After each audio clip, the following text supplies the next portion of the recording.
Yeah, YouTube actually. Oh, cool. Yep. I've never tried that before. I don't know Yeah, how good it works. yeah. The program I use is Streamlabs OBS, and it's actually got an interesting thing where you Yeah, can set YouTube it up actually. Oh, ahead of time cool. online. Yep. On YouTube itself, and then once you start it up on the program, you can just select, oh, I want this stream to start. Yeah, I was using Streamlabs for a minute there too. I was gonna start streaming regularly, but just kind of like cut that for now because my net can be like really spotty and so until I get a better net connection, then I'll do it. But yeah, I was using Streamlabs. It was all right. It's a little clunky, but Uh, Honestly, with connection issues, I think it's mostly just been getting really bad since the lockdowns all started happening because everybody's on the internet all at one time. yeah. Yeah, it just got nuts. So we are live though. So uh, welcome to the stream, everybody. This is going to be I think this is going to be a pretty fun one because Stamper's joining us. Uh, yeah, you want to go ahead and introduce yourself real quick, Stamper? Hi, I am Stamper. The end. I was talking with a Am friend I of on mine. camera or can I just like shut it off? You could shut it off if you want. And I don't usually have cameras going on the stream. Oh, okay, whatever. But yeah, I was talking with a buddy of mine about you a while back, and I think one way he described you is, or one way he thinks you would describe yourself rather, is you're not necessarily a voice actor by trade, but just a guy who happens to do voice acting. How accurate Yeah. is that? Yeah, I'd say that. Yeah, I've been thinking about that a lot lately. Because a lot of people always ask me for voice acting advice and whatnot. And it's like, dog, I don't know what to tell you. I mean, yeah, it's all really kind of dependent on who you are and what you're trying to do. Like, for example, like uh I yeah, like like you said, I can do voices, but I wouldn't consider myself a voice actor in the same way that um at one point I was a web designer by trade, Yeah. so like I designed code websites and all that. I did that for like the grand majority of my professional life. But I wouldn't consider myself to be a web designer. I can design websites, but I'm not a web designer. It's like I can design logos and stuff, but I'm not a graphic designer. I just do things. Like I can animate a cartoon, but I wouldn't consider myself to be an animator. Like I could, off the top of my head, I can give you like 9 billion animators. Man, I'm not one of them. I'm just like it's like what's your goal? It's like if your goal is just to make like my goal is not to be a voice actor. My goal is to make people laugh. Or my goal is not to be an animator. My goal is just to make people laugh or entertain people. Or it's like I'm not a fucking rapper, but I can if I need to make people laugh or to entertain people. You know what I mean? Yeah. I've seen things like that. I'm involved with a few people who really don't have like a specific thing that they're trying to be known for. In fact, one thing I noticed when I look around at various like animators or voice actors, I tend to notice that they have voice acting as like part of their bio, but they always have other things like artist, author, streamer, whatever other thing. There's always something else that goes along with like the voice actor animation or whatever the case. Sure, yeah. A lot of guys that I work with like on a regular basis, I wouldn't necessarily like pigeonhole them into one particular thing either. Like take like Rice Pirate, for example, like he does a lot of voice acting, but he's also an animator and he's a designer as well. Like a lot of people don't know that he's like a graphic, like a really good visual designer as well. So if like Mick drops off the face of the planet for a while and people are like, where the fuck is he? He hasn't been making cartoons. That's not my first thought. My first thought is probably like, I don't know. He's probably off designing skateboard decks for a company in fucking Japan right now. That's just what he does, man. This is like what people like that do. It's like we just do what we can do when we can. Just offer what you can. Right. Everybody's always got different kinds of skills, especially nowadays. You're always going to need some kind of extra set of skills to get you by, whether it's like for a job or just kind of, something to keep your mind off of things. Sure, and there's a lot of like different avenues you can explore along the way too. Like for example, like you can kind of aspire to be like an actor, right? And you kind of get in there and it's like or like let's say that you want to be like a rapper or something like that. Eventually you're gonna end up doing like music videos. Then you're going to start feeling comfortable in front of a camera, and then you could start like dipping into like doing like acting and like movies or shows and stuff like that. Or it's like you're already used to using your voice, so yeah, just like get into like voice acting and stuff like that. It all kind of ties together eventually, you know. Well, a lot of different things like that too. If that made any sense. Yeah, it did. Because things always kind of tie into doing other things. I haven't done my own start in voice acting. Only started a few months ago, and that's because I ended up meeting with a bunch of people who happen to do like, they all have their own things. They're artists. They're their own animators. Whatever thing, and then we all came together to start doing our own little podcast to start supporting and promoting other indie creators. Sure. Especially the smaller ones. But that's like talking with some of the people in that group. One of them gave me the shot of like, hey, we're doing this thing. You want to try to go for, you want to try to provide some voices for it? Sure, let me give it a shot. Mm-hmm. That didn't go anywhere. The guy that was running it just kind of disappeared off the face of the earth. But it did actually like give me that first step into actually going for it, and so now it's just kind of what I'm doing as a hobby while I'm working full time. Yeah, and that too. It's like it's a constant progression. Really, it's like a big question that I always get is when people are like, when did you know that you were a professional voice actor or something like that? Like, there's a goal in mind, but it's like because people go around like they'll be in the business for like a week and start dubbing themselves like a professional voice actor. It's like, where'd you find that line at? I'm not there yet. It's like you just keep going and you just keep going. Like I do voices for things. There is no like end goal there. It's like, my ultimate goal is to be a voice actor. It's like if you're talking right now, you're already there. Like if you've ever like recorded your voice there, you just voice acted right there. So like, what are you gonna do with that now? And so you're just going to keep doing things until you die. Or until you just get bored of it. I've seen that happen. Oh yeah, a lot of people do that too. A lot of people also they're under the misconception that it's easy, and it's I got a voice, I could do that shit. It's like not necessarily, man. I see a lot of people just fall out of it because they're like, man, this is way too demanding, and the payoff isn't good enough.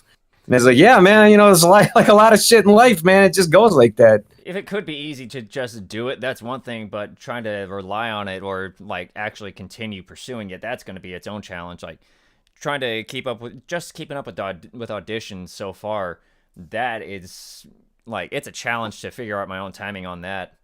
And then I was talking with a couple of musicians a few weeks ago, and they were saying that trying to schedule things is a massive pain in the ass for them.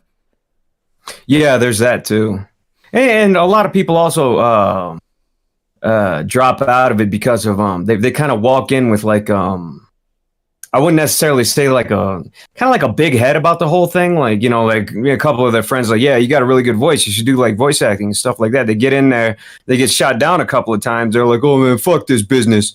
And it's like, you got to be like honest with yourself too sometimes and look around and see like what other people are doing, and like maybe the quality of your environment or your recording gear isn't good enough. It's like you can't walk in there with like any sort of air of arrogance, like, well, fuck you, I know my voice is good, I don't know what the hell they're talking about. It's like, dog, man, I couldn't tell you how many times like I asked somebody to do a couple voices for me, and they turn in like say it's like 3 lines of audio, right? Mm-hmm. That they have to do, and then they pass over like an hour-long wave clip that's got like really bad like clipping or like really quiet and like an air conditioner running in the back, and they're just like, I don't know what the fuck you're talking about, it's perfect. It's like, no, it's not, man.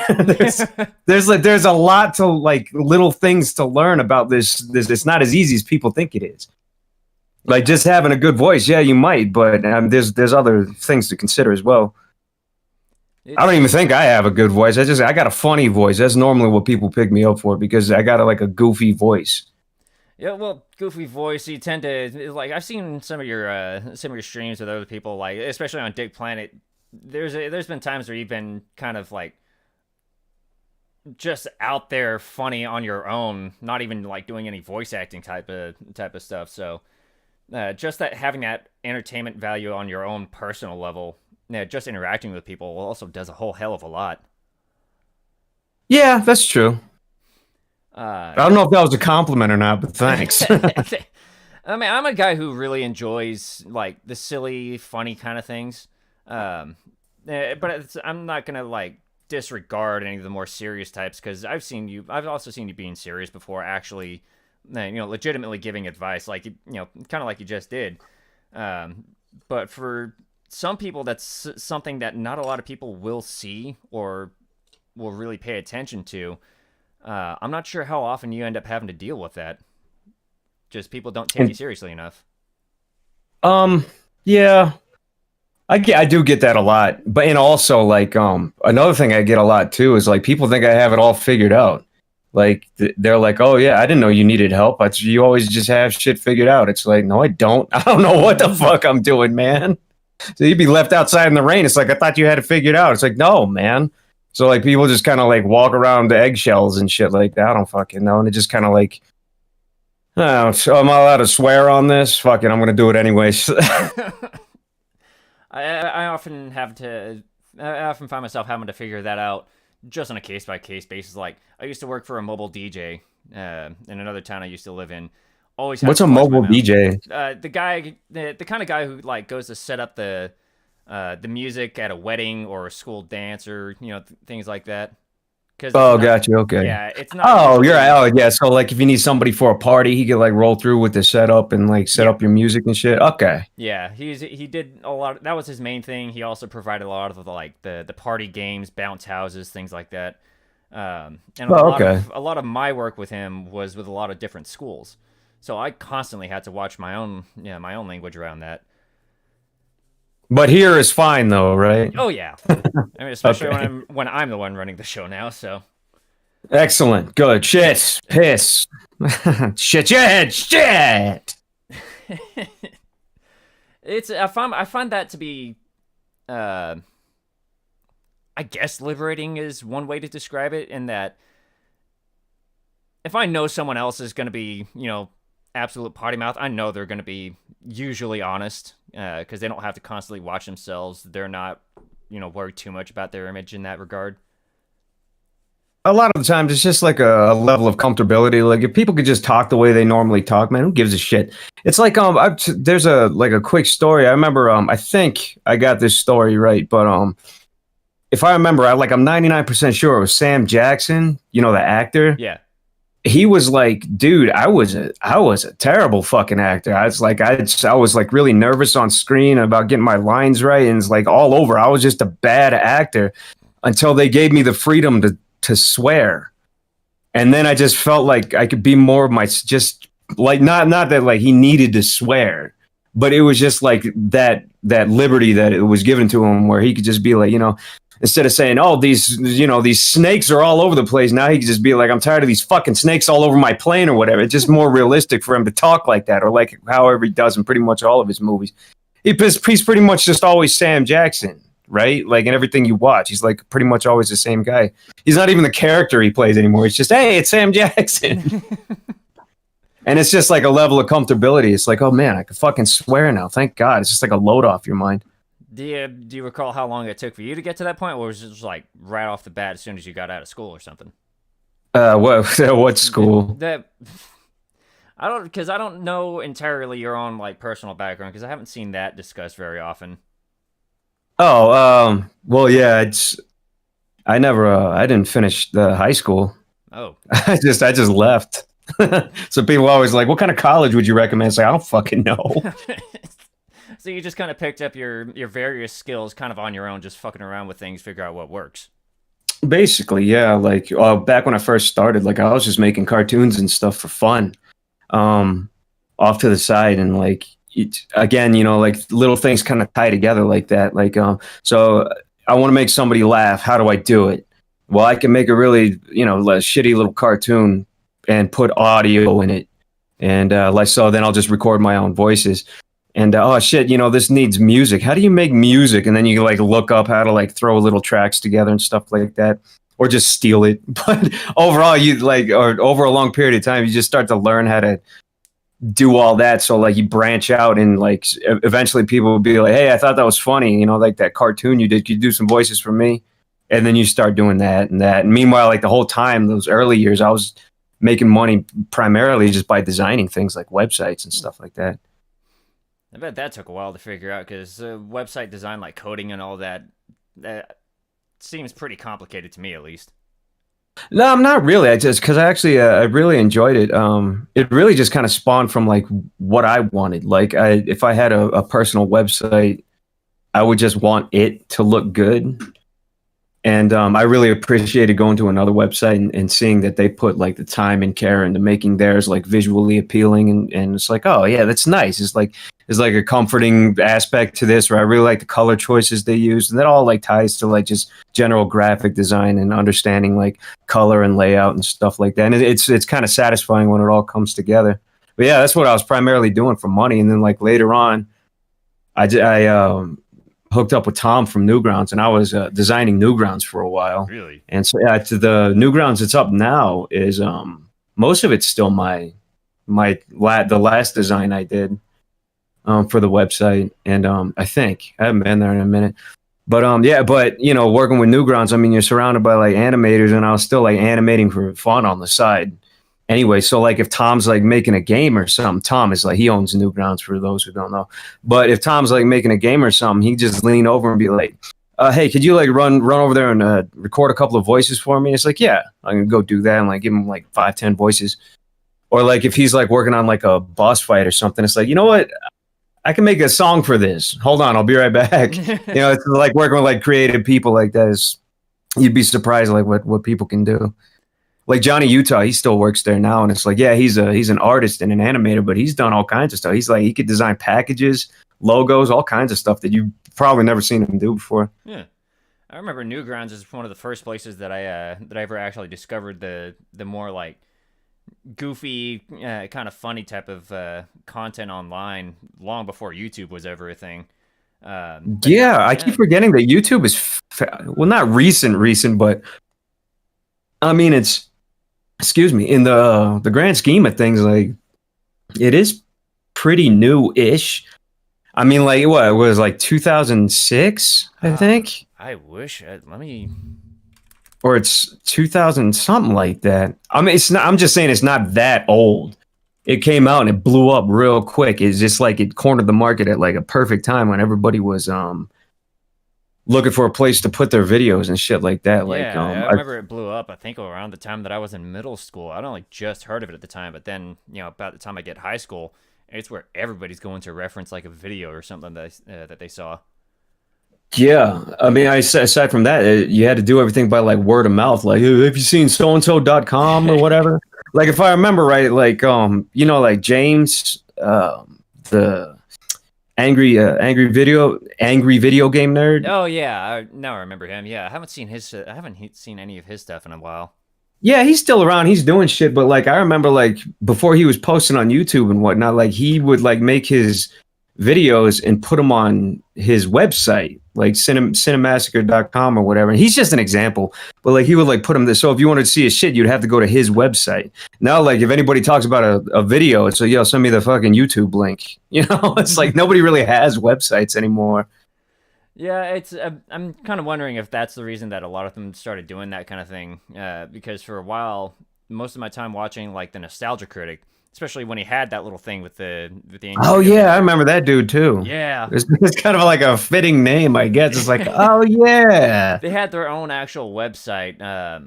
What was it called? Like, that guy with the glasses.com. Mm-hmm. And that was Yeah, I remember that series, and that was actually pretty funny. But then at some point, there was like, so we're gonna be moving all of our content to YouTube now, and that's where you guys can find us under Channel Awesome. And I'm like, okay, guess I can get rid of this, hot link on my desktop or my bookmarks bar or whatever. Yeah, the more I thought about it too, and the more I keep thinking about it, it's like maintaining your own personal website is a job all by itself, man. It's a pain in the ass. If you just want to be like creative and make videos and shit, you might as well just rely on somebody or something like, YouTube or Newgrounds or something like that to handle it for you so you could focus on being creative. Because otherwise, like when I'm like running my own website, I don't do it so much anymore, but that's like, it took up like 50% of your creative time just to make sure that everything was run. Like you'd have to start thinking about hiring people just to manage your fucking website and all the things therein and whatnot, and your damn mailing list and whatever the fuck. It's just nonsense. Comes right back around to trying to manage your own time again. Yeah. Well, whatever. It's fine. Whatever works. Yeah. I mean, even then, like in that time with you working with Newgrounds, I'm pretty sure Newgrounds is like what, where you got your start and all that kind of stuff, the animation, I'd the say voice yeah, acting. it's certainly a big part of it. Yeah. You've definitely made. I would venture a guess that you've made quite a few friends that you're still, to some extent, working with to this day, right? Yeah, I'd say so. Yeah. Uh, how much of your work after Newgrounds would you say is like kind of spawned from Newgrounds itself? Um. Well, Newgrounds was a fairly big part of my life there. I'm just like I really got into it like when I was like 16 or 17. So that's a while back, man. I was there for like well over a decade. So like pretty much like all these little things just kind of tie into it. I wouldn't say it made me entirely who I am today, but yeah, it's a big part of it. You have to think about it kind of backwards. Like take any chunk of your life and just kind of mentally remove it and think about where you would be without it. If it wasn't for Newgrounds, I probably wouldn't have been in most all of the Behemoth console games likely. Um, and yeah, stuff like that. Yeah. And then there's obviously things that like some of the big things that really blow up. Like obviously Hasbin Hotel is one thing that just exploded, and I had not heard of this until like a month before the lockdowns all started happening. And Yeah, that was that did really well. yeah. Even I was fucking surprised, man. I was like, "Hey, did you see how many views Has Been got?" And I'm thinking like what, like 100,000 because it's only been like a couple days, and it was like blip. It was like 27 million. I was like, "Holy shit, dog!" That just And good came out on of them, man. They nowhere. busted ass on that shit too, man. It's Yeah, perfect. that all came out of nowhere, and like I remember, I think I finally just like caved and let it play because I let YouTube run in my car on my commute to work, and I just started a Hmm. new job at the time, and I let it play and was like, okay, this is actually no, actually I was sitting at home bored out of my mind is what it was, and it just kept Oh, I showing was me about to say, you're sitting there recommend lists. watching YouTube videos on your commute to work. Nah, I just It's let it like, play. man, you should be watching the damn road, dog. Well, to be fair, after I had discovered it at home, I would start listening to it, um, in the car on the way to work because it would take about as long to play as it does for me to drive there. But usually, the phone's like Oh, yeah, I facing see what you're down, saying. facing Yeah, away. yeah. Yeah, but it's like it's come to be another thing that I've just kind of become a fan of. It's kind of where I met all these different people in my own little podcast group for the indie creator support. But that's just like not something that would happen often, is my guess. Because In terms of just just like blown up doing, like that. yeah, just kind of doing any kind of entertainment thing, and then one of those things just exploding the way Hasbin did.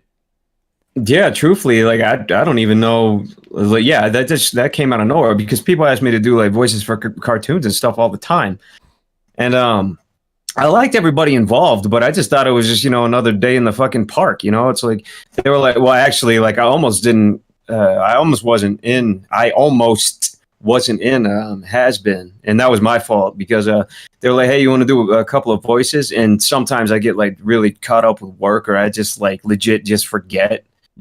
Like things just like stack up, and it's like, oh fuck, I totally forgot to do that or whatever. But like they were like, you want to do this snake guy? And I was like, yeah, sure, I could do that, whatever. And then like a month went by, and they were like, any luck on that snake guy? And I'm like, yeah, sure, whatever. And then like another month went by or some shit like that. And they were like, dude, and like Mick was like, could you just do the fucking voice and stop being a dick? And I was like, fine. And so like when I recorded the lines, I don't even know why I'm mad about it. But I recorded the lines, and I was just in the booth, like just screaming them out there, and I was like, "Here's your fucking lines, man!" And then, because I just thought it was like, it wasn't anything vindictive about it. It was just like I just thought it was like, man, whatever, man. Here, just take them, because again, like you just do like tons of cartoons, and then it's like, oh, I didn't know it was supposed to be like this, because I didn't even know what the fuck. I knew what the character looked like, but I hadn't really seen like the cartoon or anything, or knew what the goal was. It's just like. Yeah, I just didn't. I don't know. I don't know what the fuck I'm saying. But yeah, I was almost not in that because I was a fucking dumbass. But yeah, I was just as surprised as you. I was like, shit, man, that blew up. And it was good too. So Yeah, it's for things like that. That's is that like the only thing that really exploded that you can recall, or because other things other people love to talk about a lot, especially like battle block theater is one thing that people love to go on about. Oh yeah, and, that's another good example of like voice acting too. It's um like I wasn't necessarily like voice acting for Battle Block. That was more of a hey, Stamper can do that sort of thing. Like they didn't actively seek me out because I'm a voice actor or anything like that. They were like, hey, could you like maybe try out some quick lines for this and see if it fits? And then it just blew up from there. I was like, oh, it's because we had a mutual understanding to begin with, and that's always like the best way to start a project because like I was already friends with the guys making Battle Block, and so to save time, they were just like we were just already on the same page. It's like, oh, I was like, yeah, okay, I could do that. It's basically like in your head, you already know. It's like, okay, just say some goofy shit. Don't swear, and keep it a little, keep it cheeky. But like, I get it. I've understood. So I just went in there. I banged out a few things, and then yeah, from there, I just did the rest of it. But wait, I forget what your Oh, in terms of like blowing up like that, I don't know. And here's another thing too. It's like you never know what will. Right. I mean, if you look at like Has Been, like you could tell if I took a look, if I've never seen Has Been and I looked at it now, I'd be like, yeah, that was really good. Truthfully, I don't know if I wouldn't expect it to blow up as much as it did. Not to say that it doesn't deserve it, but just from what the general public is generally like interested in, it's really like it's hard to tell what's going to blow up. Like, for example, like some of the work that I put the most effort into doesn't get seen by anybody. And then the things that I just like shit out on a whim, like just blow up. Like that dumbass thing I did on my YouTube channel with the Thor Pez dispenser. Oh, dude, I did that in like 10 minutes. It's just like, haha. Then I just put it up there and it's like blip like 2 some odd million views. It's like, okay, so maybe I shouldn't even fucking try anymore. That's it. But you never know what people are gonna like, man. You don't. It's one thing I tend to notice when I watch like people streaming online. It's always some of those more random moments that people tend to talk about, rather than some of the more like planned out type of deals that go on. Yeah, and then like you'll look at one thing and then another thing, and you kind of like compare and contrast them, and you'd be like, so why did this blow up so hard and this didn't? And then, like vice versa, when it's essentially the same thing. I'm like, why is this guy doing so well when this guy isn't? Because, in my opinion, I think this guy, even though they're doing the exact same thing, in my opinion, I think this guy is better than, it's weird to like kind of like look over like the general public and their expectations and what they tend to like. Like you can go on YouTube and pull up a video and it's just like a photograph of like, not a photograph, but like a still image of like, SpongeBob SquarePants or something. And then somebody puts a warp filter on him and then blasts a song that like clips your speaker's audio. And it's got like 9 billion views and a quadrillion thumbs up. And people says the funniest shit they've ever seen. It's like, what? Like, no, it's not. It's nonsense. But then you go to another video that's essentially doing the same thing, and they're like, man, it's all thumbs down. So you never know what's actually like triggering somebody's mind to like or to like to encourage like something to blow up like that.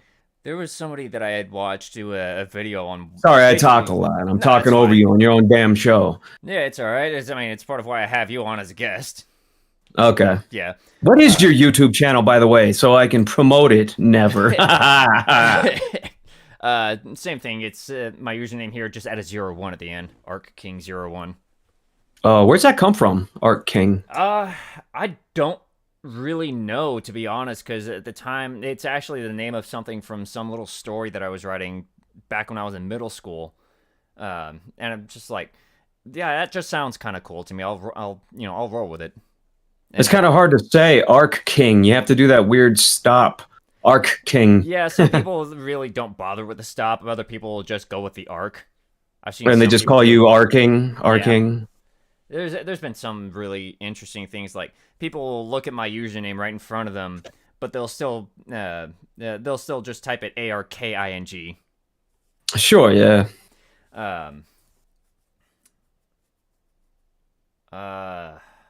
Wow, I lost my train of thought. That's okay. But yeah, I do that all the time. Yeah, it was just something that I've wrote and I've just kind of stuck with it.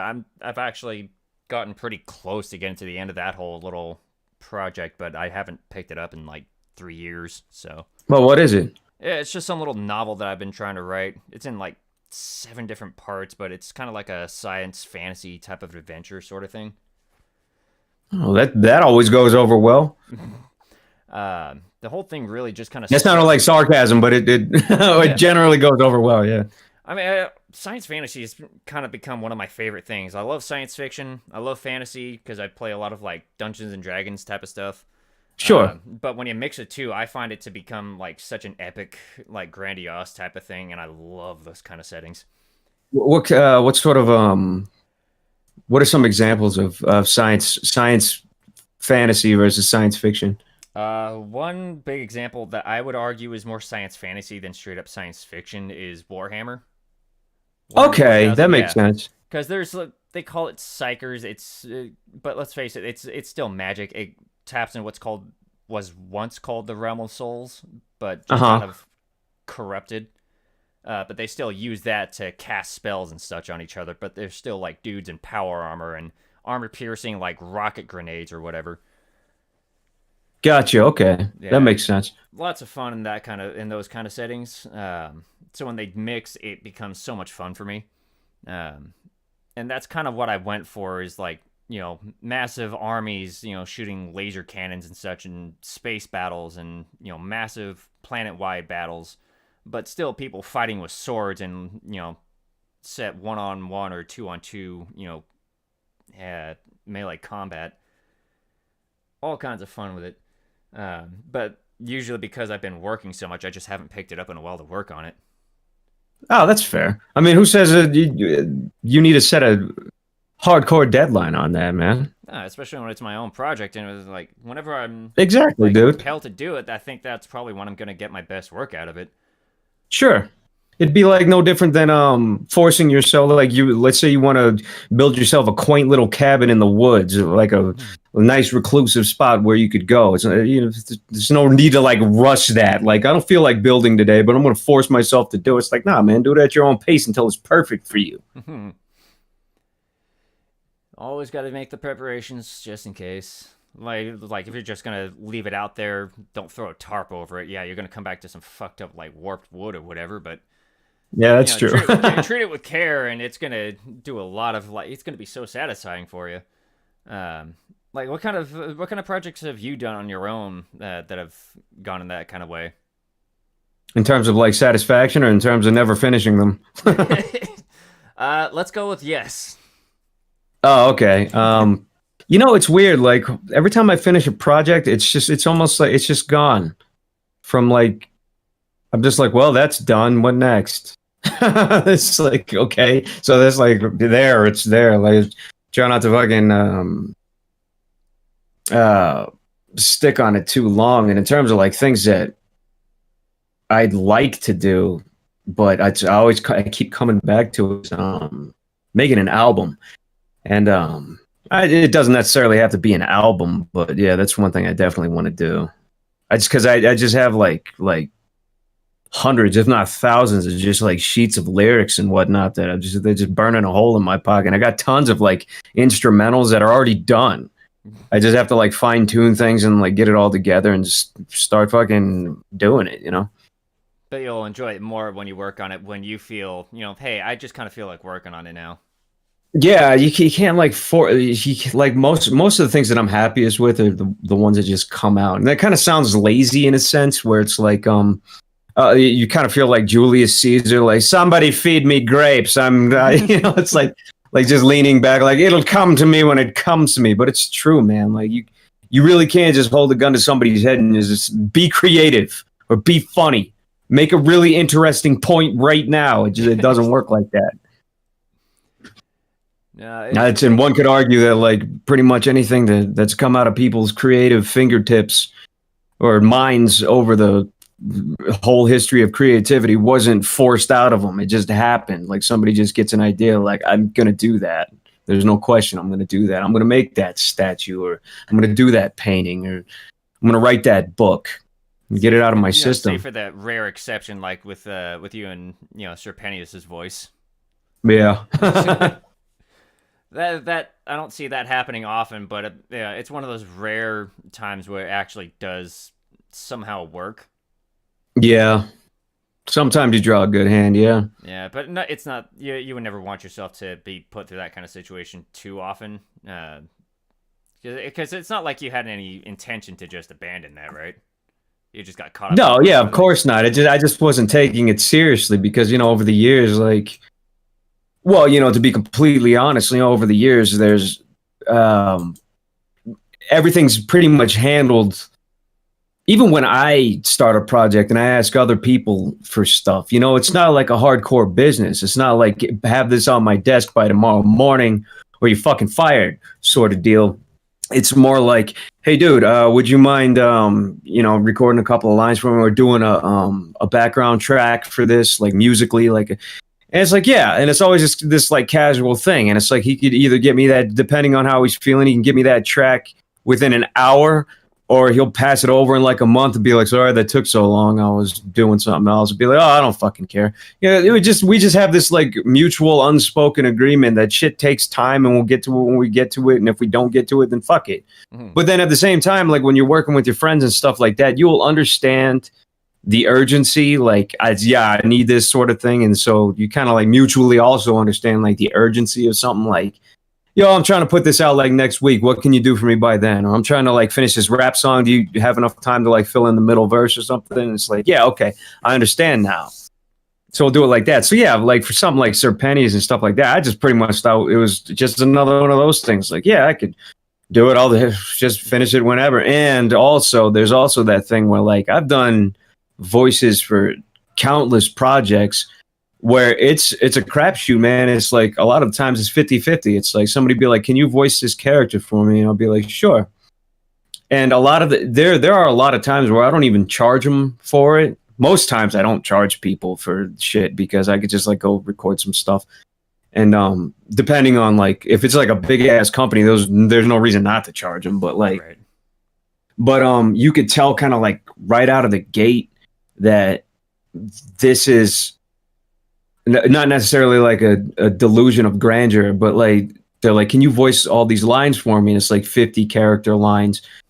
And you're just like inside, you just know for a fact that they're never going to release this cartoon. It's an idea. It looks good on paper. Maybe some of it's storyboarded, but people bite off more than they can chew. And I'm really guilty of that shit too. I do that too. Like I have tons of assets that people have sent over for like cartoons I've never finished, songs I've never finished. Like I've had people record full length like choruses for songs where they like put their heart into singing shit and layering it, and it sounds fucking phenomenal. I just never put the song out.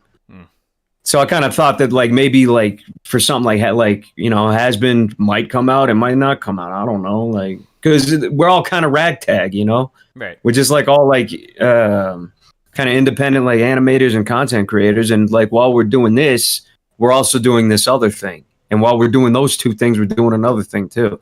Just kind of like throwing out tons of fishing lines everywhere and seeing what happens. So you just kind of go with with what's like whatever might be happening, see where it goes. Yeah, and expect things to play out in any specific way.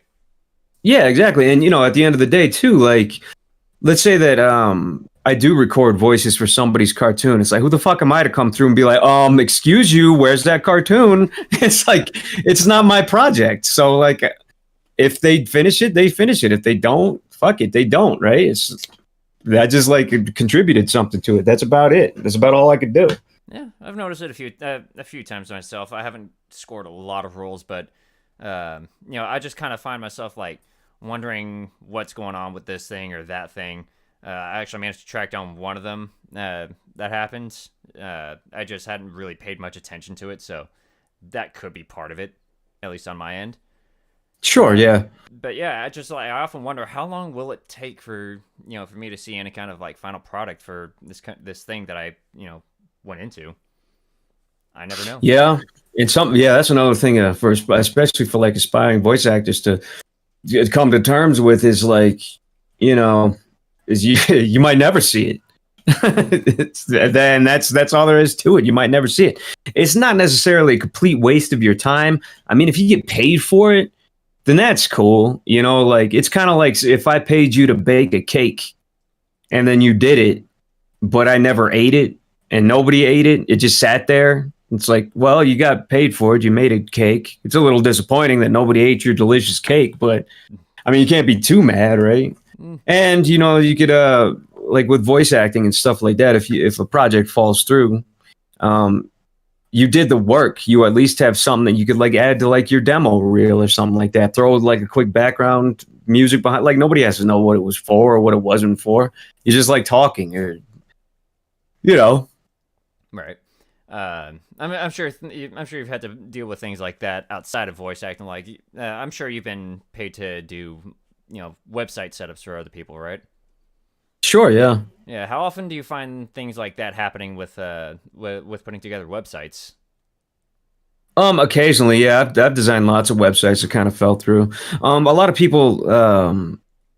I've did countless. Now that I think about it, you make it look like really. Yeah, obviously, like really visually appealing. You spend a lot of time like coding, like programming shit, coding and the visual end of things. And I was really foolish back in the day too. I used to just do it because I enjoyed it. And if I finished it and people liked it, then I would ask to get paid for it. It's kind of like that whole the Joker always flashes in my mind, from The Dark Knight, where he's like, if you're good at something, never do it for free. And I keep thinking about that because I've done so much of that shit for free and it never went anywhere. And especially with web design as well. Like you'll design a website and be like, well, this is your website.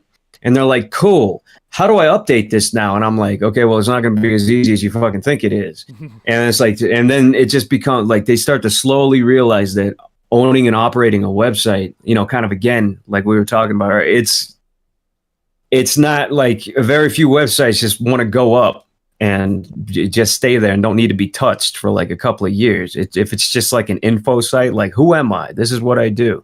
If you need to add if it's a portfolio, you need to add like portfolio items, or if you have like you need like some sort of system in place, and you're going to need to get people to work with you on it, because it'll consume your whole life, and a lot of those just fall through because they're like, damn, I didn't think running a website was going to be that hard. They're like, yeah, well, there you go. You wanted a damn website that catalogs every video game ever made. At what point did you think that was going to be easy? There's always those incredible ideas that you want to go with, but yeah, it just kind of looks easy in theory. Yeah. Until you take that first step. Yeah, and then you start to like really weigh things out. It's like, is this really worth my time? Because that's not to say that like it's a bad idea. It's not to say you're stupid for doing it, or again that it's a bad idea or anything like that. But you really got to start like, maybe there's something. I get it, but this is just too much. Like this is a good idea, but I'm coming at this from a wrong direction, or maybe my brain is better used on something else. Just kind of be prepared for the hindsight is all, basically. Yeah, exactly. Yeah. Has that and also if you'll never question something if you know it's a good idea. So you'll never just like, is this the second you're like, is this a good idea? You just answered your own question because it's just like, no, it's not, man. If you're sitting there, it's kind of like when you're dating somebody, it's like, should we break up? It's like, if you're asking people if you should break up and you're constantly like, man, should I just break? It's like, yeah, the answer is yes, because you keep asking that. It's like, yes. But like, if you're in a happy relationship, it never even fucking crosses your mind. Or if you're doing like a project that you're particularly interested in, or like you really want to see through to the end, it's never going to cross your mind. Like, should I just quit this? Or but whatever. How often does that happen where that kind of hindsight kicks in when you're trying something out? Oh, all the time, man.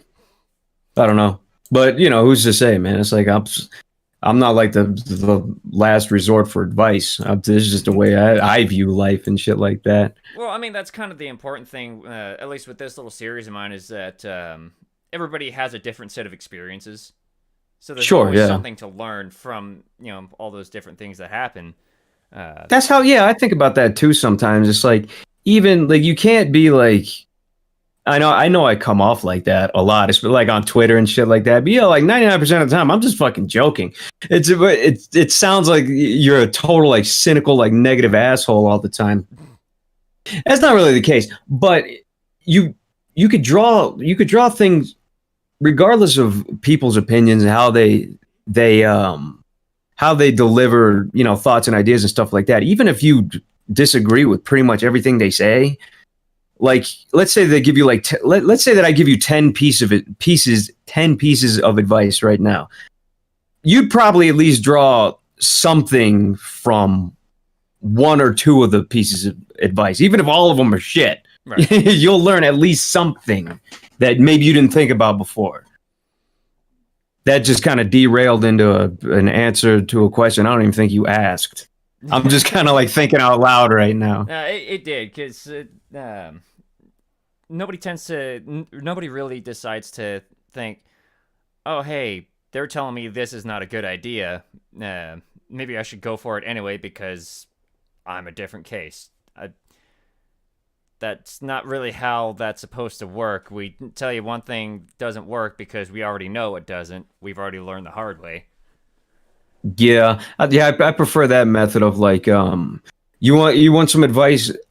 Here's how I feel about it. Here's my experience with that. Take what you will from it. Right. That's how it should work out. It's like, take what you will from it. That's it. And that's all dependent on you, man. Kind of puts you in the clear. It's kind of a cop out, I guess, but it's not. Seriously, it's like I can't give you any hard like advice on like being a voice actor or whatever. All I could do is give you my experiences with it, and then you could like kind of inject like what I into your own life and like, oh, okay, I understand this, so forth and so on. I will like there are some pieces of advice I'll give freely and say, no, this is fact. Like, here's one. You don't need to move to Los Angeles to be a voice actor. It's ridiculous. Stop that. It's like, yeah, but that's where all the work is. You're a voice actor, dude. You could record voices from anywhere. It's like 99.9% of my work has been done in Philadelphia or in a coffee shop bathroom, or it's just like anywhere that you could just put your mic up and just record something. I often wonder how many times people decide to just like try to Google what kind of recording studios are around them. If it really has to be like professional type of shit, if they get to that point. It really doesn't, man. I mean, like right now I'm just in a closet that's got like comforters as padding inside. Yeah, and my microphone is on a cardboard box. Yeah, I just throw my mattress up against my bed in the closet door, and I just throw microfiber blankets and a comforter around it. That's basically it, man. I mean, you'd be surprised how many people's quote home studios look. It's just like this little thing. I think most of my friends they just record in their closet, bedroom or otherwise, set up, and I know that there are a lot of I'm surprised at the amount of people that go out looking for, like, for example, just recently I was working on a song and I was like, hey, do you want to do the middle verse of this song? Because I did the first, there's 3 verses. I did the first verse and the last verse, kind of like Fat Refund or whatever. I was like, you want to do the middle verse? And he was like, yeah, sure. And he got back to me a couple weeks later and he's like, sorry, man, I've been trying my hardest, but there's no recording studios in the area that's open because of COVID. And I was like, wait, what? Then it hits me this whole time he's been looking for a recording. And he was like, is it okay if I record it out of my house? And I was like, I thought that's what you were going to fucking do to begin with. That's what everybody else is fucking doing. Like, I don't care. You don't have to go to a professional recording studio to do that. It's ridiculous, man. No, just make sure there's enough space to make sure you can, fit in the thing comfortably. You don't want to. I know, yeah. And I know a lot of people go to recording studios for the things that they think that they can't do. Like, for example, like I know a lot of rappers, for example, they'll go to recording studios because there's a guy that monitors what they're doing the whole time to make sure that the levels are okay. Or he'll say, hey, that last take you did, it was a little pitchy, or you need to move away from the microphone or whatever because there's a lot of hard P's and whatnot in here, and you need to they'll like help kind of direct you to get like the best. And then after you're done recording, they'll sit there and they'll chop on it a little bit and they'll fix the volumes for you, whatever. But at the same time, depending on where you go, man, studio time is expensive as fuck. I've heard. Dude, it's not only just recording, but like seriously, like if you want to make a song, like a rap song, for example, it's not unheard of to like get somebody to do your instrumental for you, and that could cost like, I don't know, say like $1,000. I mean, like I've seen that all over the place. That's not even that. That's maybe even fucking low tier. Like some people, like it's like $2,000-$3,000 for this instrumental. It's a fucking banger. It's like okay, and I don't even know what they charge up in the fucking super industry or whatever, but. Yeah, let's just say it's like a G. Let's say it's even $500 just for a really solid, like, exclusive rights to an instrumental. Okay, now you need to fucking, if you're just a rapper on it, then you need to, if you're paying for studio time, add X amount of money. Then you need somebody to help you mix it if you don't know how to do that yourself. And that's more money. And then somebody to master it. It might even be a completely different person if the dude who's mixing it can't do that. That's even more money. And I've seen people charge like anywhere from $60 to like $5,000 just to master one song. Jesus. To make it like radio ready. So like you add all that up and it's like, I don't know, man. Is it worth it? Like, if you're spending like $4,000 on this one song, like, you even gonna make that money back? Probably not. Over the course of a year, like your fucking royalties or royalties, whatever, the amount of money you make, you probably make like what for like $400, $500 off that just like ad revenue on Spotify or something. But I mean, if you really wanted to make that song, but yeah, there's ways to like, there's easy ways around a lot of that shit. Like, you could learn how to fucking let's see, not manipulate, but record. You can learn how to record your own audio and then chop it up and lay it over a track. And there's a lot of tricks you can play. You could save so much money just by looking up videos on YouTube on how to do things. That's not to sell what people do short, but like, for example, like the other day, I didn't know how to do something in a piece of software I've been using, and I've been doing it the wrong way for like 10 years. And I was like, oh, I didn't know that. And it was just a couple of knobs I had to turn. And I think back on all the time I wasted there. Mm-hmm. Sorry, that was just like another random train of thought. But it's true though, man. There's so much shit that you could learn and a lot of money you could save. Like right now, my entire recording setup for anything professional, like if somebody needed voices for like a video game or a movie right now, my entire recording setup probably costs about $350 for everything. Yeah.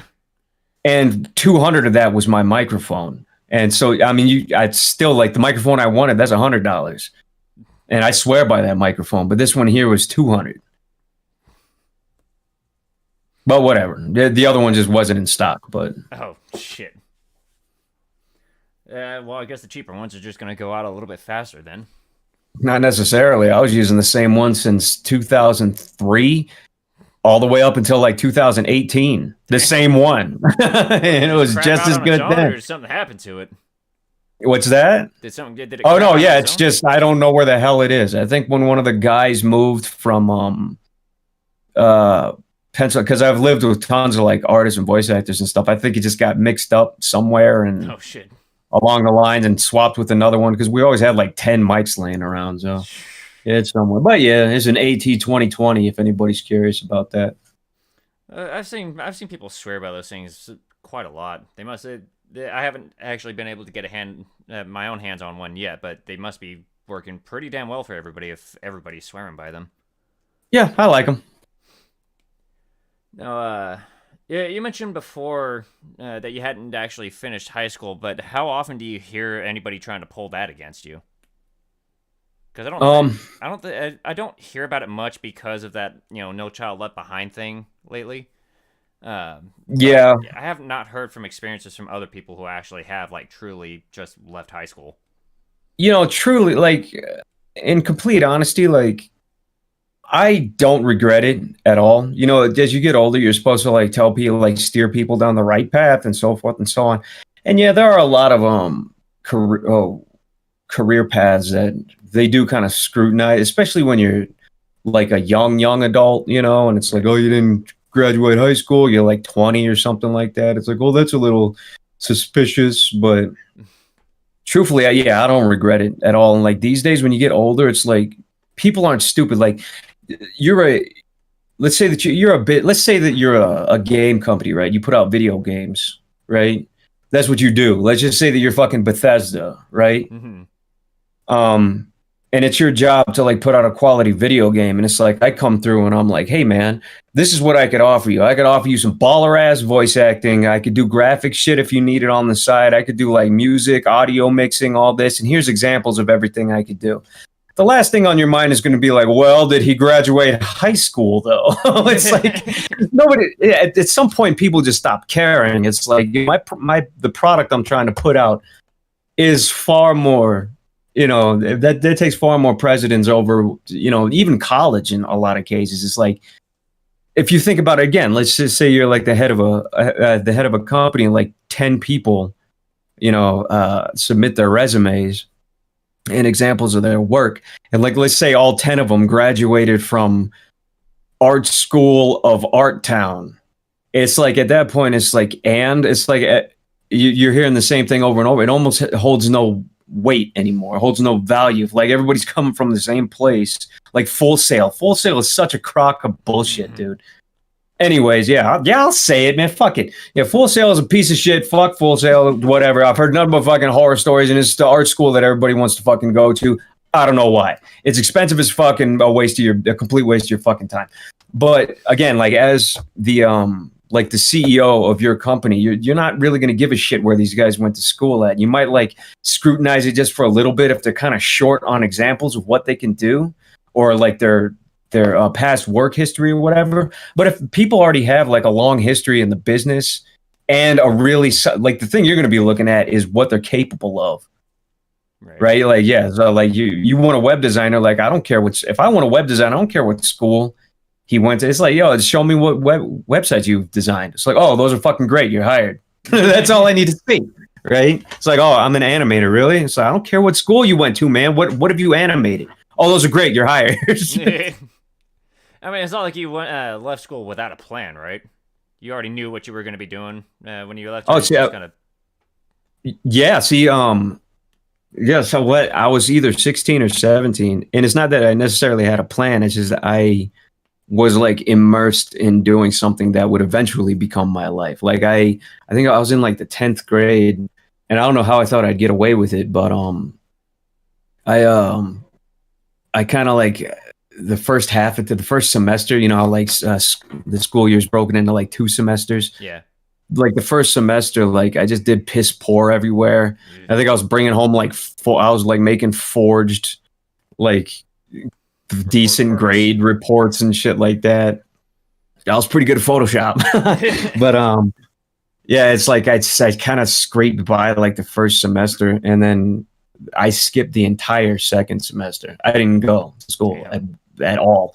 And I guess in my mind, I was just like, well, when I get in trouble and somebody finds out, I'll just cross that bridge when I get there.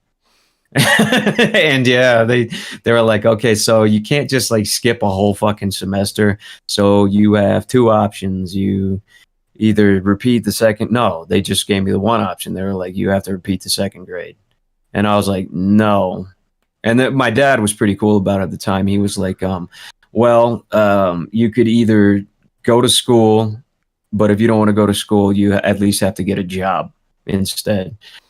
And I was like, okay, that's fair. And I got a job. And I started working at Walmart. But the reason I did that, why I was skipping so much school, was because I was sitting at home learning how to code and program and make websites and like all that, like just kind of like naturally doing it. Like because I wanted to do that. Like I wanted to make cartoons and like entertain people and like focus on, like I wasn't just sitting at home watching TV and shit. Like, like I was actually doing shit, and like school was just a waste of my time. I thought it was a waste of the time that I could be better spent doing something valuable. Well, yeah, it seems like you kind of did. Yeah, you started learning something that kind of pushed you along the way later on. Yeah, and like I can't just. Again, like that's kind of like how me and you was talking about it. Like that's not direct advice to anybody. That's what I did. So I can't just be like, oh yeah, fucking drop out. Or yeah, I don't want people to go like, yeah, Stanford just says to drop out because it's a waste of time. It's like, no, that was just work for you. Yeah, it's like it's that was just my experience with it. I mean, you follow your best judgment at the time. Like, it wasn't the smartest idea to drop out of high school, but I still, to this day, I still think that I followed my best judgment in that, and I made a lot of progress. I mean, that's fair. Yeah, I mean, you're pretty. I'd say you're pretty happy with the with how that turned out so far, right? Or is there still Um, like things that you're trying to work out on it? it's tough to say, man.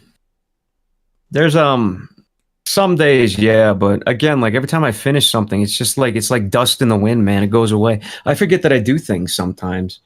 Um, I'd like it's just kind of like a machine, you know. I just put things out, or I work on a project, and then it's like a couple years later, it's like, oh yeah, I forgot. I totally forgot I did that, or totally forgot I was in that. But yeah, I don't know. Like in terms of like being like fully content with all this, I just kind of do things like one at a time. Fair So to enough. answer your question, I guess not. Yeah, I'm really not. Which could be positive or negative in a sense where like I used to always tell myself like or tell other people too that it's a bad idea to be proud of your work, which you know, I kind of like reword that a little more nowadays, but the logic behind what I was trying to convey is you know, like when somebody releases something, they never shut the fuck up about it. It's like they it's like their magnum opus and shit like that. It's like you're not gonna have a magnum opus. When you finish something, you need to just say, you know, that's done. I did as good as I could. And you should already be thinking about the next thing that you're gonna do. Like you can't like live on that one accomplishment. But I don't know if that's a good thing or a bad thing. And that's what I'm always doing. Like I'm always just going for the next thing and forgetting the previous thing. I don't know what the overall goal is, but who says you need one? Well, it's not like you want to be hung up on something that's already done and over with. Yeah. Yeah.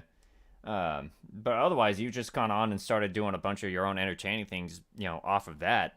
You're kind of just enjoying. I guess you're enjoying what you're doing nowadays.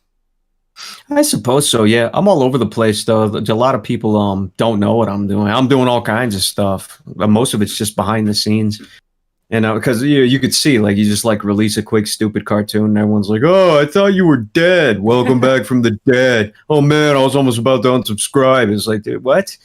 Or like the people just get like mad harsh. Like, man, what happened to you, man? You used to be so and so, and now you're all just washed up failure who squandered his entire career, and you're just like, what are you talking about? I've seen things That's like one thing that. people got to worry about, man. Like if you're consistent on something, like if you like release like a cartoon like once a month or something like that, and then all of a sudden you stop, it freaks people out. They don't understand. They just immediately assume the worst. Like you just gave up and now you're all sued. It's just like, no, dude, I I'm just have doing other seen shit. I have seen comments like that where like some like piece of art or whatever gets posted. Nobody's seen the guy for a while, and there's like, whoa, look who came back from the dead. I'm just like, okay, what does that have to do with what you're looking at?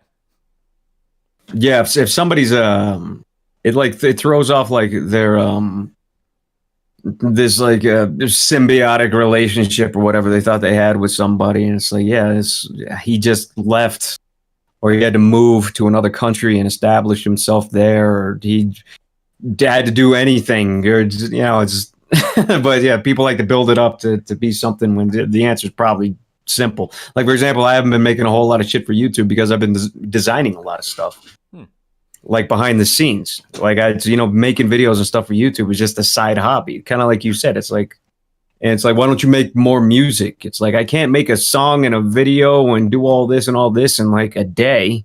It's if I feel like making a song one day, I'll make a song. Otherwise, I'm going to finish designing this fucking German telecommunications website, and you'll never see it. It doesn't matter, but I'm fine. Well, it is kind of easy for some people to forget. Like, there's still other things that people still need to do as people do. Everybody's got their Yeah, own priorities. yeah. Which it kind of bugs me that that people will go on onto that kind of level of like, hey, you're supposed to be keeping up with this thing because you're X type of entertainer. You're it's kind of your job, and it's like their job is, this, but they happen to do this. So why does that make them not as like viable, important, valuable, whatever the case might be with you? They're just people doing what people do. Yeah, it's as simple as that. It's kind of like with Sleepy Cabin and all that. It's like to this day, people are still like, whatever happened with that? Why did everyone disband? Who hates who? And here's the gossip behind that. And it's like, dude, we just went our separate ways. We did what we did, and it's over with now. Deal with it. And it's like, it's again to this day, people are like, they're so frantic about the whole situation. But there wasn't a situation. We all just kind of went off and did our own thing. And that was like fucking like what, like half a decade ago? I don't even know how long ago that was, but it was a long time ago. Yeah, last one I looked at was like 2015, something like that, and that was I mean, that's a long time ago, man. It's like 2014, 2015, something like that. But yeah, and it's not like you're not doing other things that or it's not like you completely stop doing things that entertain people. It's just not quite as often now, and it might pick up again later on. Yeah, of course not. Everybody's looking for their own like path in life. And at the same time, people have to remember as well, like when your followers or people who watch you, I hate the word fans. It's just like, it kind of makes you just like, oh, my fans. you feel like such kind of an asshole when you say that. Like, oh, I need to entertain my fans. Bring me grape. But it's like, you can't like take it or even get upset when like, let's just say like your fans, they get mad. They're like, dude, where have you been? Why aren't you submitting anything anymore? It's like, this is ridiculous. Like, they're upset. You have to remember that they're upset because they like you.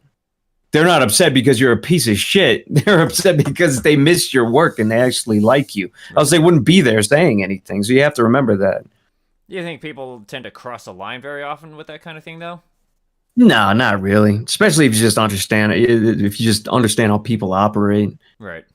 I can't remember the last time I was actually pissed off about something. I remember I used to get like a little irritated when somebody would be like, "Really? I came here for this. I'm unsubscribing." And it's like, okay. It's like, first you just want to be like, okay, well, who the fuck are you? Like, I'm stuff like, I forgot that you're paying my fucking rent, man. It's like, dude, I don't know. You fucking go. I don't care. Or it's like at the same time, it's like when people really tone down on that, probably because they just see how fucking stupid it is. Like, I've never in my life been on YouTube and felt like I'm going to unsubscribe from this guy, especially not tell him about it. Like, what's that going to solve? Like, oh, I'm leaving now. Goodbye. All dramatically and flip like a scarf over my shoulder and shit. But it's like, it doesn't matter. Like, I'm subscribed to like, I don't know, not that many people actually, maybe like 30. I don't know. It's just it's not a big number, but like, I don't think I've ever unsubscribed from anybody, even in private, because if they're not submitting anything, then it doesn't affect me at all. Like, they're not doing anything to annoy me enough to unsubscribe. Like, are people like in their subscriptions list, like constantly like monitoring, like, and rearranging everything? Like, I just subscribe to people, and if they post some, they post some. If not, then whatever. Yeah, it's been one of those really weird things where I've seen like I've seen it recently on Twitter. A couple of people were like, "Oh wow, I've actually lost a couple of followers after making this post. Was it really that bad?" I'm like, that number that states how many followers you have is still just a number. Don't worry too much about it because it could still go up later. Yeah, and also at the, if you think about it too, like that number is like, people just like it's that thing. Like, back when I had Stamper TV on Twitter, I had like 150 to almost like 200,000 followers, and then I got banned. And then I came back, and then I had like 70,000. Then I got banned. Then I came back, and I had like 30 banned. And then the last time I had like 11,000 banned again. And now I have like 600. Like, the number really means nothing. And regardless, like, the higher your number goes to, you got to think about, it's just like, think about like, let's say you have like 100,000 followers, right? A significant portion of that number, they're not active on Twitter. Some of them might even be dead. A lot of them might just be dead. Some of them could be, a lot of them are likely spam accounts. A lot of them are people that signed up for Twitter and then they just felt like Twitter really wasn't for them, so they just followed you and then never came back. It's Right. just like the grammage, like you probably like maybe 25% of your followers are actually regularly active on Twitter.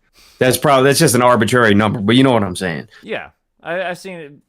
One thing I definitely noticed, especially with the podcast group that we did, we recently reached like 100 followers or something like that, but we're still like regularly getting somewhere around like 20 or 30 people watching our streams. All right, those are the people that that decide that they wanted to watch the streams. Cool, they're the ones that we're going to be entertaining. We're not going to stress ourselves out about the other like 70, 80 people that didn't click the link. Yeah. Just kind of enjoying ourselves and doing what we do. Yeah, that's the whole point too.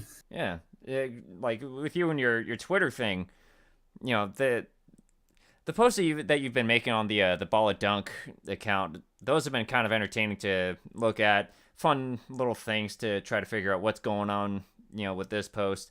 But then it just disappears, and I'm like, well, what are we gonna do now? Well, there's all these other like 500 Twitter accounts that I'm following and getting regular updates on. If Stamper appears again, I'll keep up with this shit again. Yeah, and I don't think I'm going to. It's just like it's exhausting, man. It's like I know I'm just gonna get banned again next week, and it's more confusing for people that follow me. It's not even like seriously like right now I have like 50 Twitter accounts just spare that I can just log into and just start fucking doing whatever the fuck I want. Initially it was kind of like a fight against the machine sort of thing. Like, oh really, you're gonna ban me again? I don't fucking care. I have all these on lockdown, man, and some of them are good. Some of these user handles are fucking amazing, man. I could sell them on eBay and shit. But yeah, it's like I can turn around every fucking day and just have a new one and a new one and a new one again. It's like there's no end to it. But it's like if every time I come back, people are like, oh, you're over here now. So it's like it's actually creating problems for the people that actually follow me. You know what I mean? Right. And it's just like fucking. It's like, well, what's the point? Like for the most part, I just use it because it's easy just to lean over and say something dumb real quick and then get back to work. It's real. At the end of the day, it's a pretty pointless fucking format. But people find something to just kind of get a brief moment of entertainment out of it, but then they just keep scrolling down. Just look for the next one, and somehow you end up wasting an hour scrolling through it. Meanwhile, I'm over here. I'll check Twitter to see if there's an update with something, but if there isn't, I'll just get back to work or I'll get back to playing my game. yeah, that's true. I think there's if you just kind of like boil it down to like what it's trying to accomplish as a platform, it like connects people. It's a good place to meet friends. I've met a lot of good friends there over the years that I still talk to this day. New people and shit, strictly through Twitter and stuff like that.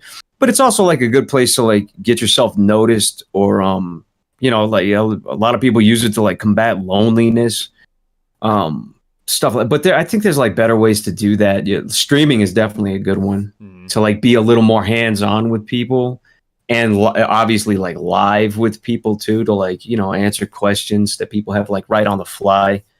And like actually have like a face element to it. Like they're actually looking at you, like you're sitting in their living room and you're talking to them and shit like that. Right. If I had a more solid net connection with a better upload speed, I would be streaming a lot more. But right now, it's a little finicky. Well, your area, I imagine there's really not much going on. Oh my god, dude! It's just nothing but nothing. There was one of the guests that I had before. He said the place he lives in, somewhere in Ohio, but he says he likes to describe it as cornfuck Ohio, because it's in the middle of like on the road to one of the bigger cities, in the middle of like fuckloads of cornfields and the ghettos. So he's just like, okay, that's definitely one way to put it for freaking Ohio, where I've heard there's basically just nothing for days. Yeah, this is essentially the same thing. If you wanted to kill somebody and get away with it, just bring them here and just drop them off, and they will never be found. There's just nothing around for miles and miles and miles and miles. It's just dirt and dead grass. Jesus. I mean, dirt and dead grass describes a lot of California. People like to think of like LA palm trees, sunny, balmy weather. I'm like, that's like 3% of the entire California landmass. The rest of it is just hills, dry grass, and mountains. Yeah, it really is just shit, man. And like it's like, I don't know, it's like there's a lot of there's just like wide open area. A lot of people call them like hiking zones or whatever. Like people go out for like outdoor recreational activities, but you don't really want to do that because a lot of it's like there's like so many fires out there because it's nothing but like dead brush for like miles and miles. It's just nothing but dirt and desert, and especially like the further south you go to, like by San Diego, like you're essentially like 10 minutes away from Mexico, and that whole area is just nothing but hot desert nonsense. It's not, yeah, it's like people have this fucking lush idea of what California is. Like, no, it's pretty shitty there. Yeah. Because I'm living near the state capital actually, and it's basically the same as any other town you'll actually go to around here. But then you just like you get out of the town limits, and it's like it's all grasslands and like maybe a couple rivers here and there. But beyond that, especially in the middle of summer, don't expect the temperatures to be kind to you. And then winter hits, freezing, there's rain everywhere, nobody knows how to drive, and everybody drives like a dumbass. Ain't that the truth? Oh man, I've had some scary moments around here. Just driving, not even on the highway itself, just getting to it. Yeah. Oh my god. I honestly, I was like, I can understand to some extent what people talk about when they, especially when Texas drivers like to go on about California drivers. Yeah, I could see that. But otherwise, like trying to coming around here because I've been to LA and you couldn't pay me to go back. Yeah, same. Yeah, I really don't like that. There's just something really off about that place, man. Some people just don't see it though. It's like it's almost like they have like this built-in filter that I wasn't born with, where it's like a little light switch they could turn off and on to like it's like the LA switch. You go to LA and you turn off your sense of humanity, right. and then you could just walk around there with an Android and pretend like there's nothing wrong with it. But nah, man, if you have any sort of human left inside of you, you take one look at LA and be like, dude, this place is something unique and not in a good way, man. The one time that I've actually been to LA on my own, because before we'd always go to like the suburbs of LA to visit family. But the one time that I did go was for a Magic the Gathering like tournament convention back in like 16, 17, something like that. And I went there with a friend because we had an Airbnb for a place that wasn't too far from the convention center, the Staples place. And we get there, we're waiting outside to meet with the guy, and he, someone from across the street comes and meets with us, and is like, "Can I help you guys?" And it's like, "Yeah, we got a room rented out over here." Goes in, starts yelling at the guy inside. Turns out the guy we're renting the room from is the guy's son. And they get into this whole fight, and the guy comes back out, hands us cash for what we paid online from Airbnb, and he's like, "I don't have the authority to rent you the room, you guys. I'm sorry." I'm like, "Shit, what are we gonna do?" We drive around LA for a few minutes trying to find a place, and we find this motor lodge. It's like a 10-minute walk from the convention center. And I'm like, okay, cars should be fine here. It's right in front of the room. And then we, to save gas, we just walk to the convention center, especially since I can't afford the parking at the time.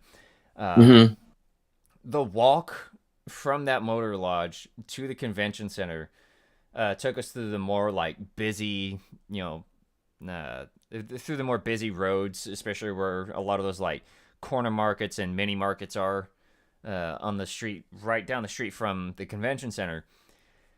And there was like, I specifically remember this one mailbox in front of, it looked like a condo or an apartment complex. Every single time we passed by that mailbox, there's some kind of smell in some odd combination of piss, shit, or vomit. Yeah. And it was that about sums it up. And the other thing I noticed about it, the convention center is right next to the highway, the big like overpass type of thing, and right underneath that overpass, it's just like, I didn't pass by there once without seeing some homeless people camped out under there.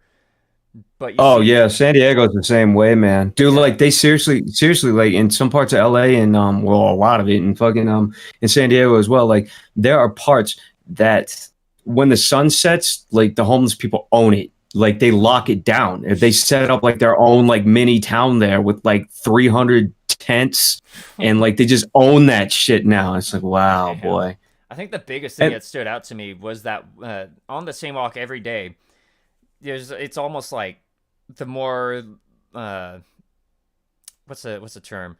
I don't want to say ghettos is the right word, but so like the less economically like savvy type of place, whereas all the mini markets and all that, you can like feel the humidity from all those markets.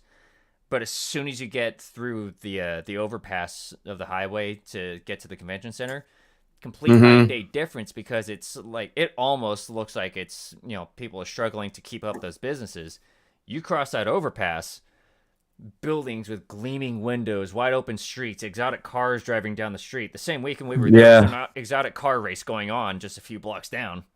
Yeah, yeah. It's crazy like that, man. And it's true. But that was probably the biggest thing that bugged the crap out of me about LA. I'm just like, I really don't want to come back here, especially with that Yeah. drive. The only drive that was Yeah. worse was driving to Vegas. Yeah, I'm not missing much there. I'll go just because some of my boys live there, but that's pretty much it. And I won't be staying for long. And No, that's only if one of them died. no, I'm probably never going there with. I'm probably never driving there again. If I do ever go again, it's probably going to be by train, and I know I'm keeping a hotel nearby. Yeah, it's a wise decision, my friend. Yeah. But otherwise, it's like if people try to go with the entertainment value, I know there's places that aren't in LA itself. Like Burbank is where I've noticed a few people are setting up like animation studios and all that. Oh, Um, sure. Yeah, Burbank's really big on the just entertainment in general. yeah, there's There's a always a lot lot of around it. studios there. Yeah. Yeah, so you don't have to be in LA itself, especially with how expensive that shit is. True. If Yeah, god damn, it's expensive. if you hear people talking about how expensive California is, I honestly LA should just kind of be its own deal. Yeah, Just seriously. yeah. But otherwise, like if people try to get into entertainment, they can always just like, especially nowadays, just go at it from home. Find a cheap microphone that's like USB microphone at Yeah. least. Because one thing that I've noticed that bugs the crap out of me with my mic, my brother gave me his old XLR mic. Just had to buy a cable Oh, right, regardless. right. Um, but one thing I noticed is that when I plug in headphones on the basic jack, like you could plug it into your phone or iPod to listen to music, I always hear this Hmm. weird buzzing sound in the background. I'm like, what the hell is that? Yeah, that's pretty common. Yeah. Yeah, and then I switched to like a slightly more expensive headset, and it's like it's almost gone, almost.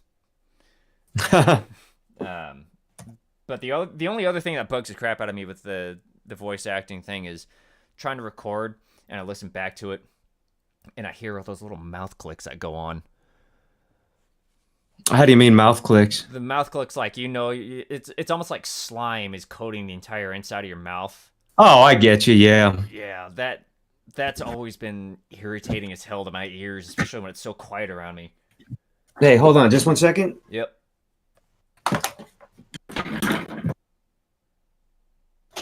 Looks like he's noticing something going on.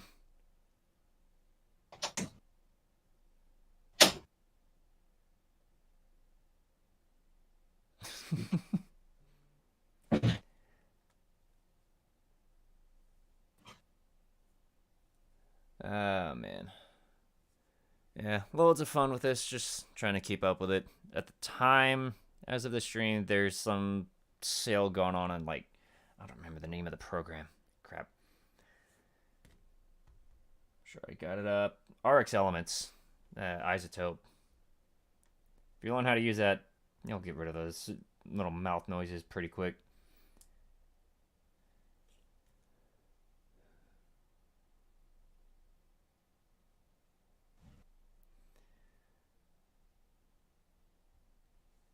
But otherwise, it's always a lot of fun getting into these interesting little discussions. always find some things that can work out for some people and some things that work out for other people. But whatever works for you.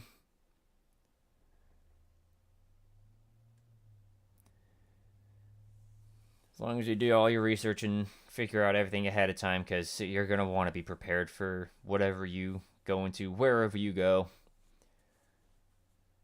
It's like LA, San Diego, both of those places are god awful expensive. So is San Francisco.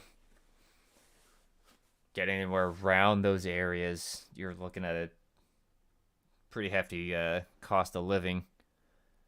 Virtually anywhere else, so much easier. And he's on his way.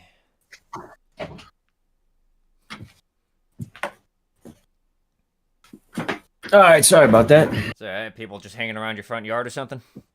No, there was well, kind of, but there was I looked out the side window by the in the office, and there was two dogs on the front porch, two German shepherds, and I was like, that's weird because we don't own German shepherds. That's weird, huh?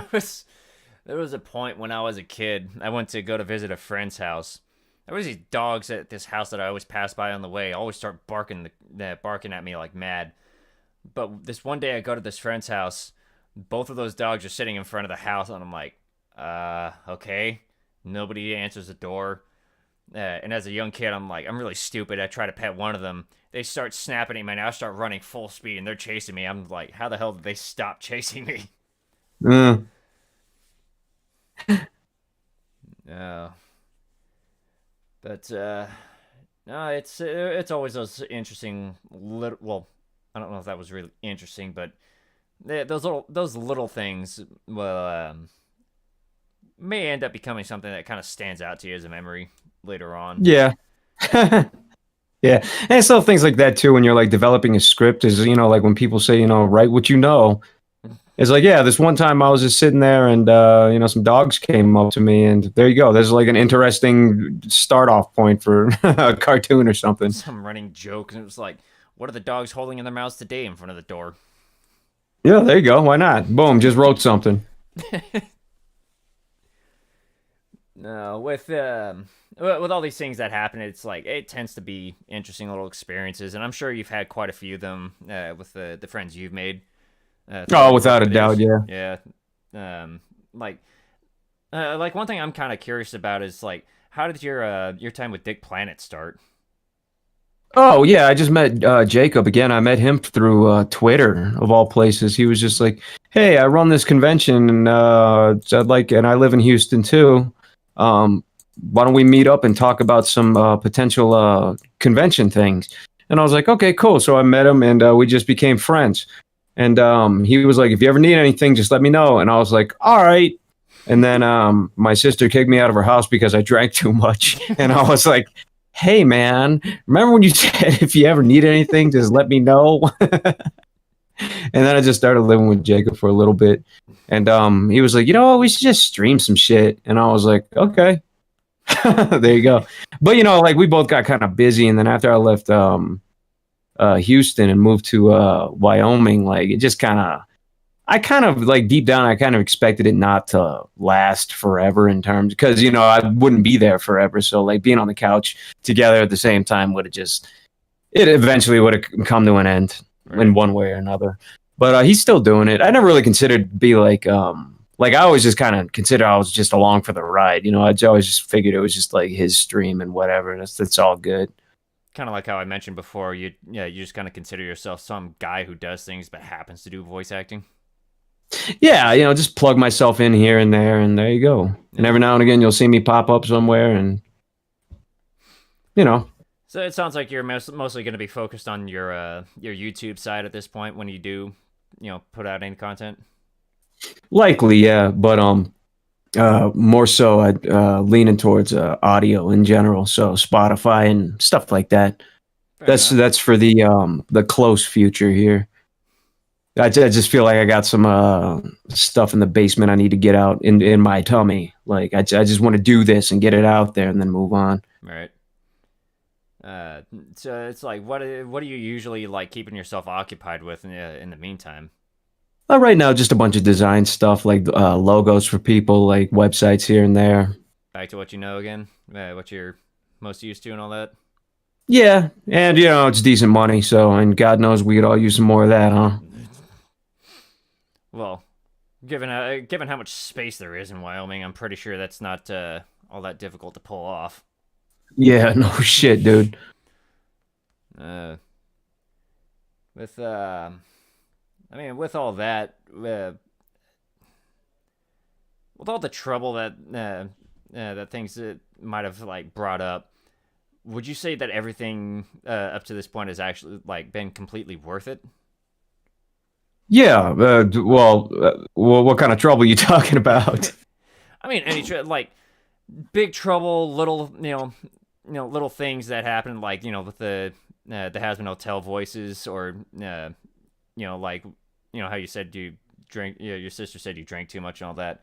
With everything that's happened, since you started getting into like the entertainment type of thing, do you think all of the big or little things have been like worth it to where you're at now? Yeah, I'd say so. But again, you're always looking for something more, not necessarily financially, but just like I think most people could agree that they're not in a place that they're particularly happy with. Like I couldn't name one person right now that's just like, you know what, I'm content. So like it just doesn't work like that. It's like yeah, man, what's next? What's next? You're always like hustling for that next thing. And I think one day I'll be able to say yes to that. But until then, you're just kind of coasting along and what you enjoy doing. Yeah, yeah.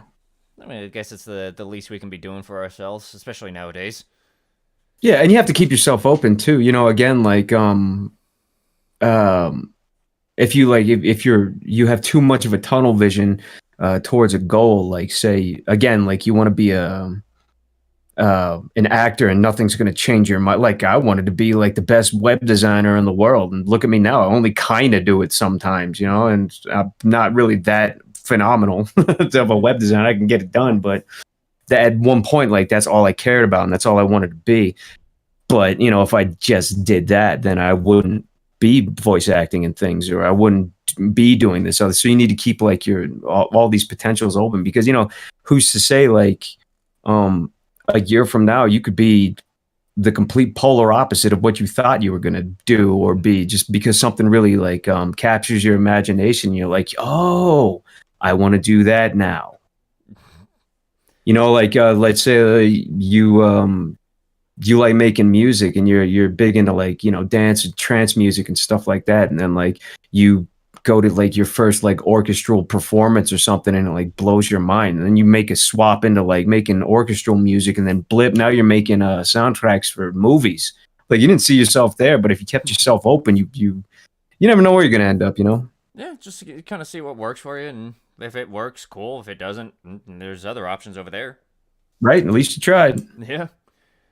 Because what was that? What was that saying? You miss every shot you don't take, something like that. Oh, funny. Yeah, Wayne Gretzky said that, right? Yeah, it's Yeah. just funny you bring that up, because I was just thinking about that the other day. So it's a good point. It's a really good point. You don't want to stay still, because that, at least for me, that would get impressively boring really quickly. Yeah, that's true. Yeah, Yeah, that's it's you miss 100% of the shots you don't take, I think is how it goes. yeah. For me, being bored is worse than being overworked. There's just something about Yeah. it that's just like, god damn it. Now I just don't have the motivation to do anything because there's nothing to do. Yeah, there's a lot of truth there. And there's always something to be doing, man. Right. Or at least learning or trying. Well, you're gonna have to try to figure out what those things are gonna be. Like I never thought Yeah. I'd find myself like painting all these figures for playing Warhammer and all that, but now I'm getting pretty damn good at it at the same Yeah, time. and it's cool and rewarding as well. Yeah, I mean it's also become the only thing that I have patience for anymore. Yeah, it's good.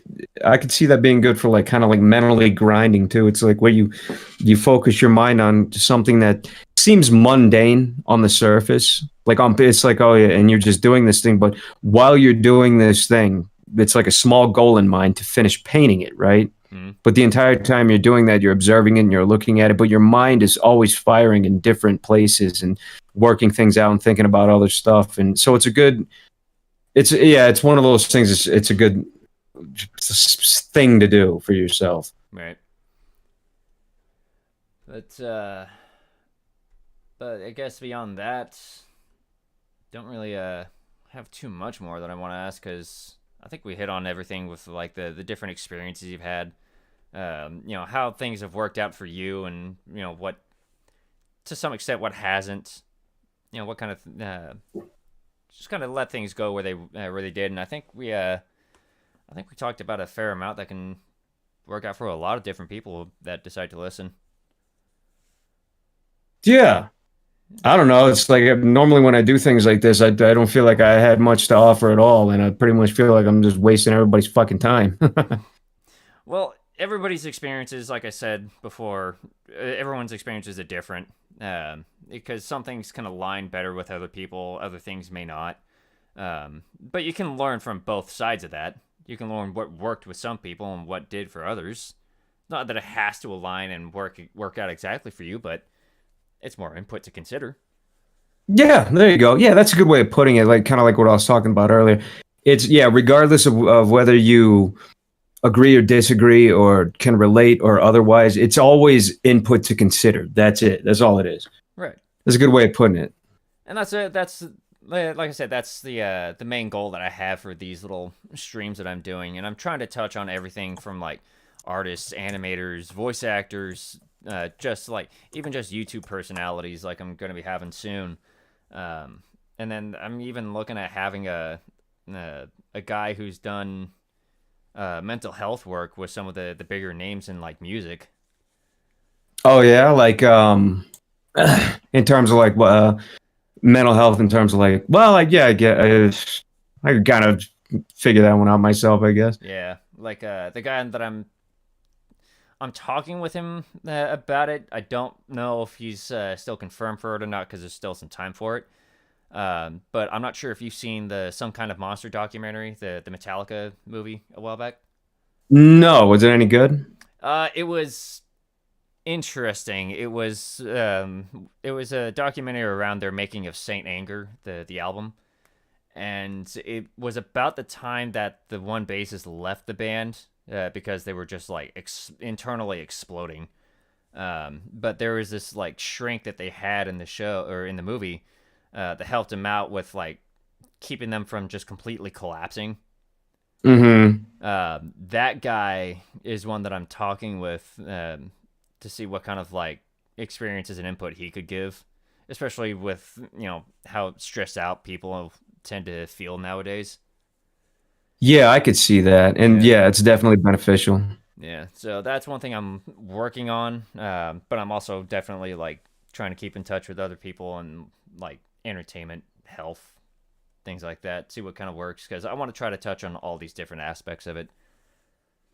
Cool. Yeah, that sounds interesting. I'll definitely tune in for that.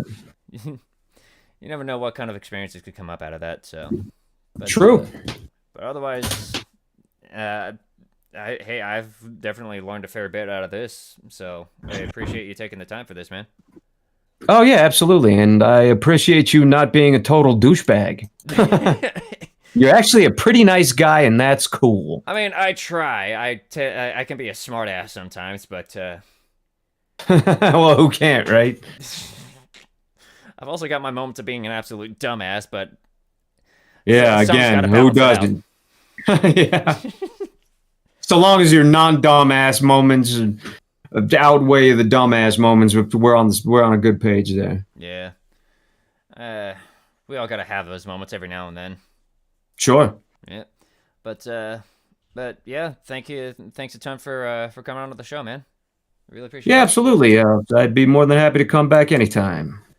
I'll definitely keep up with you on that. I'm sure it'll happen again at some point soon, and hopefully. Yeah, we were supposed to do it. Then I won't miss it again. We were actually supposed to do this show, but a while ago, and dude was like, you sure this date's okay for you? And I was like, yeah, that's fine. He said, hey, just checking to make sure this date's okay. And I'm like, oh yeah, dude, totally, that's totally fine. Hey, just to make sure you're still down. It's like, oh yeah, dude, don't even worry about that. And then the date came around, and I just didn't even show up because it's not that I totally forgot, but I got my days mixed up, and I was like, oh, damn. It's because we went through so much just to make sure that I had it. And then we did it again for this show. And I was like, yep, got it. And he was like, just to make sure. Like, yeah, okay, I got it. And then I woke up this morning and I was like, man, there's something that I feel like I'm forgetting some. Oh, well. And I just happened to remember it. And I was like, shit, I almost did it twice in a row. I almost fucking Sir Pennius to myself again. Well, I mean, at least you owned up to you. God damn it, my tongue can work. I swear. You owned up to it, and it's not like you were being a dick about it. And I don't want to be a dick about things either, because I feel bad if I try to be pushy about things. Yeah, no, yeah, I'm the same way too. I don't want to be that guy. It's like, hey man, remember when you said you could? Because then I start feeling like a girlfriend that's like. Like a pushy girlfriend, like damn it. Fair enough. But otherwise, we'll definitely be seeing you around, hopefully again soon, when things stop being so fucking chaotic for everybody. Sure, man. Yeah, of course. Yeah. But otherwise, thank you everybody for tuning in and listening. Be sure to share the word of this. Keep an eye on that hashtag Gab Hominem, because this is going to be some fun shit coming around. I could see it. Future, yeah. But otherwise, if there's anything that you feel like you want to plug real quick. No. not yet. Not yet. Well, otherwise, I'll just direct people over to your YouTube channel so you can check out the things you've been working on, and hopefully when you put more stuff up there in the future, whenever you're up for that. All right, thank you. I appreciate that. Yep. But otherwise, thank everybody for tuning in. Thanks again for joining me for this, and we'll definitely be seeing you guys around some other time. So, everybody, you all have a good night.